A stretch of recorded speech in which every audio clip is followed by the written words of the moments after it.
If I had to start all over from scratch and homeschool my kids, here's some things that I would do.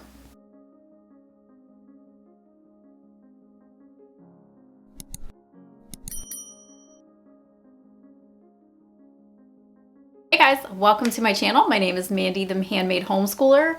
Today we're going to talk curriculum. Specifically, if I had to start over, the things that I would do and any changes I would make. Now, here is the thing. There's specific reasons why I didn't do these things in the first place. One, I didn't know better. Two, these companies probably didn't exist. Or if they did, they were really small and I'd never heard of them. And three, I was brand new. Give me some slack. So I'm just going to go over a couple of quick things. I have just like a handful of things that I would do. And I'm specifically talking about elementary. Okay, so elementary, if I had to start over and do elementary again, here are some of the things that I would do curriculum-wise. So first, I would keep Abeka Phonics. And I would do Abeka Phonics with both of my kids. Now, I didn't get to do Abeka with my oldest child, at least like in the younger years, because he was public schooled through grade 3. I pulled him out after grade 3. So because of that, I didn't get to do those type of things. And if I had to start over with both of the kids, I would pick Abeka Phonics for both of them. I loved Abeka Phonics. Like, I had to learn how to teach phonics and reading to children when I was a school teacher. I did a little bit of it in college. I've seen different reading and phonics curriculum before. Abeka is the king. I have never seen anything better than Abeka, personally. Now, that doesn't mean that something better doesn't exist. It's just, I'm just saying I have not personally used or seen anything better than them. And that's including the stuff that I used in the school system and the system that we used in college, actually. So, yeah. I would use definitely Abeka for phonics for both of my kids. It worked really, really well with my youngest. He's an extremely strong reader. He's a very fast reader. He reads faster than I do, but his comprehension level is fantastic.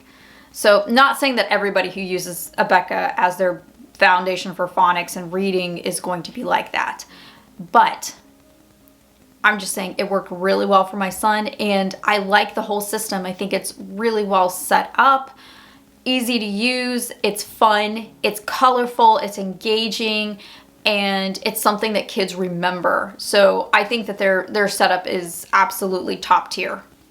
So the next thing I would do is I would use the Generations curriculum packs as my foundation for all the grades starting in kindergarten. I didn't get to do that because I didn't know they existed.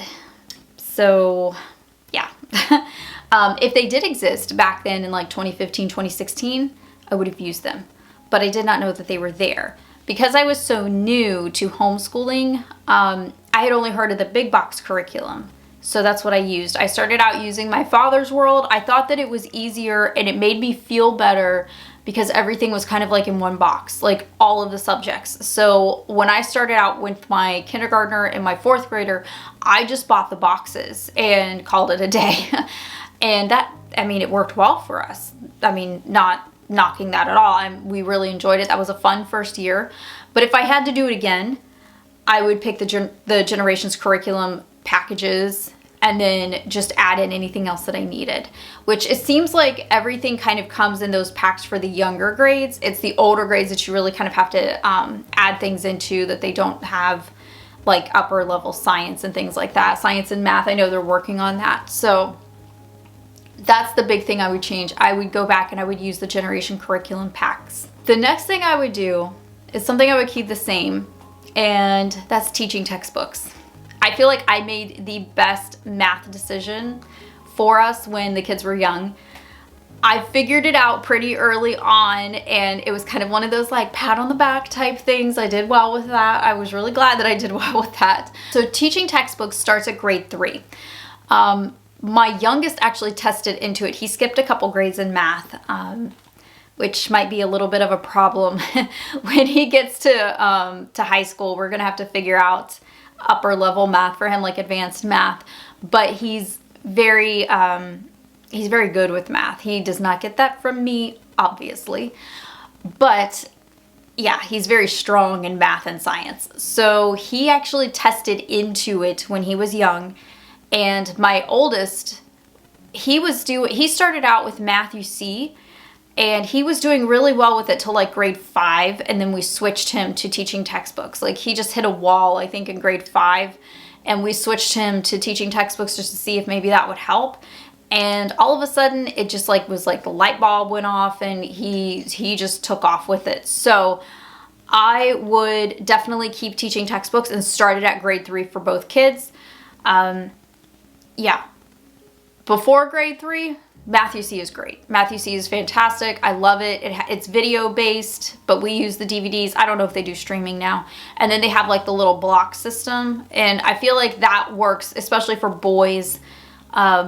The manipulatives really are a great tool to have. So I want to say the last thing that I would really change is I would focus more on literature, where I didn't do that at the beginning. I was really trying to find, I don't want to say like find our style, because I feel like I just use what works. Like that's always been my approach, is find what works and use that. And it's always been my approach to education, and it's never failed me. I feel like we kind of focus a little bit too much in the education world, at least in the home education world, on curriculum styles and teaching styles and education styles, and there's books written about them, and I feel like we focus way too much on that, and what we need to be focusing on is what works with our kids individually, because what works for one child may not work for another child. So the only thing that I would really focus on is I think I would try to focus a little bit more on literature, especially because I have such a strong reader out of both of my kids. I have one who's just a really, really strong reader, and the other one who just really isn't that into books. I wish I would have read him more books after he started reading. I would change that. Now, that doesn't mean that I didn't read him books or that he didn't participate in family read-alouds, but I would have tried more of them, and I would have leaned into the literature component a little bit more, and I would have savored those moments. I think I would have done that. If I could go back, I would try to savor every single one of those moments. I have such sweet memories of sitting on the couch with my youngest, like snuggling in this house. So it was when he was probably in like grade 3, and we would just be reading these adorable, sweet little read aloud books. And I miss those days so much, because now he's, now he's in upper middle school, and I don't want to say he's past reading aloud age, but he prefers to read on his own. So I've tried to make up our own system where like we'll both read the same book and then we'll talk about it, kind of like a little book club. That seems to work. So right now he is in Redefining School's literature circles. They're doing dystopian novels, and he's reading the City of Ember series. And he's really liking that. And we're reading some American history books together for Knotgrass. The name evaded me for a moment. So we're reading some Knotgrass books together. But yeah, I think I would have just savored those little moments just a little bit more, because they're gone so fast. But I wouldn't change a whole lot. Like those are really 4 things that I feel like I would have changed if I had the opportunity to. But I'm sure you can probably think of things that you would change too, but try not to focus on those things. Just kind of focus on what you can and on what's ahead of you. Don't look back too much. This video is not for us who have older kids. It's really for the people who have younger kids, who are just kind of going into the whole thing. That is what I would change if I could. I feel like that's probably where I could make some really good tweaks to our home education journey.